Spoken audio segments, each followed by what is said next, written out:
Bismillahirrahmanirrahim. In the name of God, most gracious, most merciful.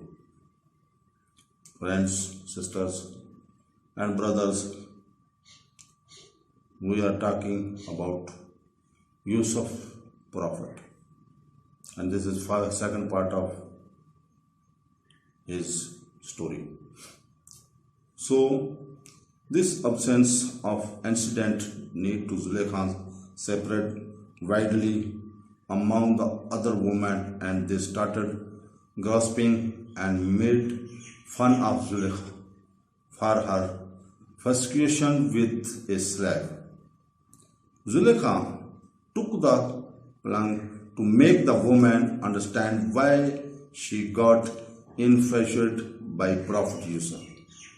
She convened a gathering of women and gave them a piece of knives to cut. Zuleika then called upon him, and when women glanced at him, they were so mesmerized by his beauty that they ended up cutting their fingers instead of apples. Without even realizing it, they expressed their amazement, saying, "Good God, thou known to be woman. This must be a noble angel." Zuleika then addressed the woman, "This is the one for whose love citizens me. I did try to seduce him, but he firmly refused." She then turned to Yusuf and, out of her frustration and shame, warned him, "And if he does not do what I order him to, he will certainly be impressed and fully disgraced." Prophet Yusuf, with all his honesty and purity, stood with a firm faith in Allah Almighty and responded to her, "O Allah, I would rather be in jail than do what they invite me to, and if you do not turn their cunning away from me, I might yield to them and fall into ignorance." After some time, due to continuous pressure from his wife Zuleika, instead of being aware of Prophet Yusuf, announced Al-Aziz had to imprison him. She did so, thinking that if he will be in prison, people will forget about this dishonored incident and she would regain her dignity. His companions in the prison were two men who were well aware of his honesty and loyalty. One among them used to serve wine to the king, and the other was king's cook. They both had a dream and asked Prophet Yusuf to interpret their dreams. The first one saw that he was crushing grapes to make king's wine, and Yusuf interpreted it, saying, "You will be liberated soon." The second one saw that carried a bird basket on his head, and birds were from it, and Yusuf said, interpreted it, saying, "You will be terrified and birds will eat from your head." Prophet Yusuf informed the fellow man that this power of interpreting dreams in from Allah Almighty only had, he cannot do it by himself. He also told these two men that the false gods have no substance and Allah Almighty is the only God. Prophet Yusuf told the one who he knew would survive to mention him to Al-Aziz. However, the prisoners forgot, and thus his imprisonment increased from many years. So friends, Allah Almighty blessed Prophet Yusuf with the supreme ability to interpret dreams, and since he was chosen for prophethood. Allah Almighty took care of his dignity and honor. One day, the king Egypt witnessed unwanted and strong dream, and his dream was from Allah Almighty to get Yusuf released from the prison.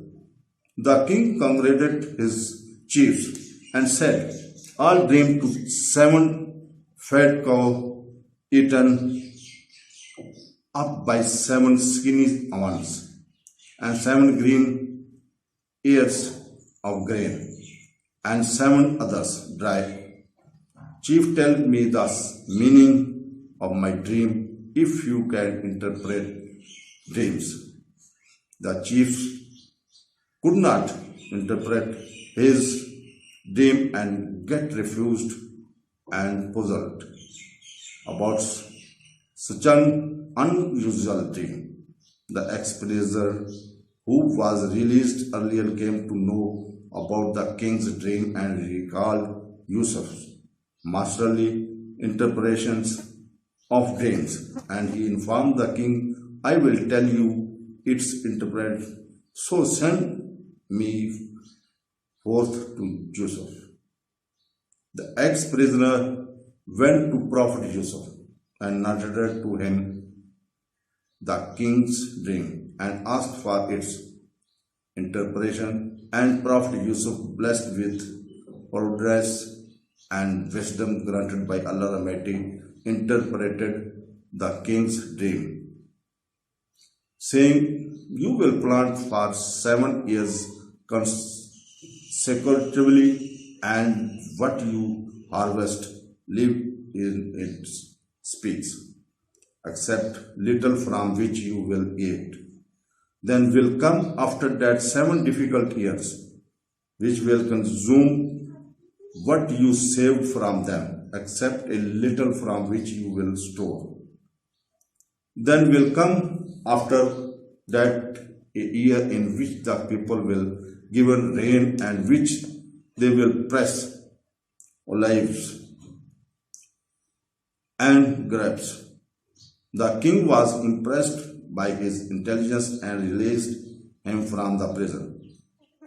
His firm faith in Allah Almighty and patience paid back, but that denied leaving the jail so long as his innocence was proved.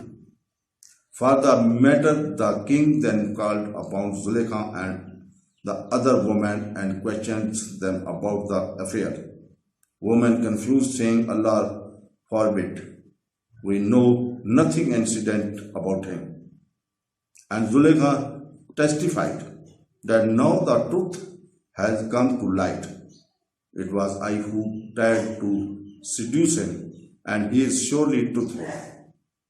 And those Prophet Yusuf was freed from the prison with honor of dignity.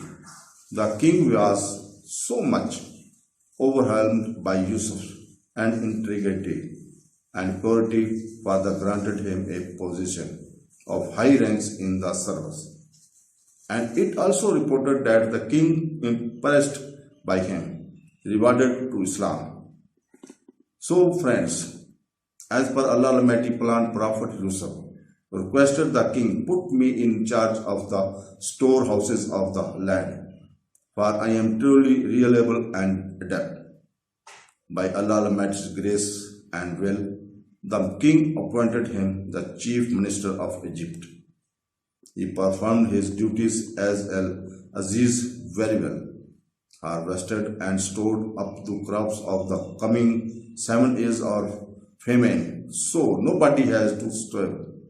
The household of Yaqub in Canaan was affected by the famine as well. Learning about the Al-Aziz of Egypt, trade off for food and goods, Yaqub sent elder sons except Benjamin, get the provisions from their surviving. Prophet Yusuf immediately recognized his brothers as they arrived. However, the brothers had no idea about Yusuf being alive, and they could not recognize the man with so much power of the position. Prophet Yusuf did not find Binyamin with them, so asked them to come next time, so he will give them more provision and food, and said, but if you do not bring him to me next time, I will have grain for you, nor will you ever come close to me again. And the brothers promised to do the same. Yusuf told to his servants to keep the money of goods back to their bags, and they used for trading the food, so they would come back. Brothers noted the experience of fathers Yaqub and asked permission to send Binyamin with them. The next time Yaqub could not make his mind to send his beloved son Binyamin with them, as he still has not recovered from the loss of his dearest son, Prophet Yusuf. He was worried, for it could be their evil plan again to kill Binyamin. After some time they ran out of food and it became difficult to survive, and their suffering increased, and Yaqub had to send Binyamin with them. However, he made them take a solemn oath that they will take care of bringing him back to him with his trust in whatever. So friends, Allah Almighty planned for his son Yaqub has let Binyamin accompany his brothers, although Yaqub loved his two youngest sons most, but he also loved the elder sons as well. Out of his worry that his strong and handsome sons might befall any harm, he advised each of them enter from different gates and confuse them that I cannot help you against what is destined by Allah Almighty in the least. It is only Allah Almighty who decides. In Him I put my trust, and in Him let the faithful put their trust. Prophet Yusuf was extremely denied seeing brother Binyamin and revealed his identity to Binyamin secretly and said, so do not feel distressed about what they have been doing on their way back to Palestine. Yusuf placed to a royal cup in one of his brother's bags, acting upon his plan as he wanted Binyamin to stay with him in Egypt. The search of the king's cup begins, and the brothers were stopped. And they replied, by Allah Almighty, you know well what we did not come to cause trouble in the land, nor are we thieves. The missing cup was found in Binyamin's bag, and as per Yusuf's plan and Allah Almighty's wills, he ordered to keep Binyamin in Egypt as punishment, and this is how Allah Almighty reunited him with his beloved brother.